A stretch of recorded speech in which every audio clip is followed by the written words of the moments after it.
What if I told you that our planet is being destroyed right in front of our eyes? What if everything we know and love was slowly coming to an end? Over the past 50 years, fossil fuel levels have risen 150%. Climate change, which comes from the burning of fossil fuels, the CO2 emissions entering the atmosphere, creates drastic weather from hotter temperatures to rising oceans. As the human population increases, the CO2 emissions entering the atmosphere also increases. However, it's not too late. You don't need much to make a change. Healing our planet can start in your own house by making your family reduce water waste. If 1 in 100 Americans installed water fixtures, we'd avoid 80,000 tons of pollution annually.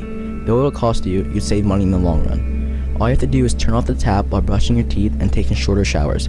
Climate change affects each and every single one of us, sometimes unknowingly. It's up to you to take up the challenge. Are you willing to take the initiative or stay on the sideline watching others do so?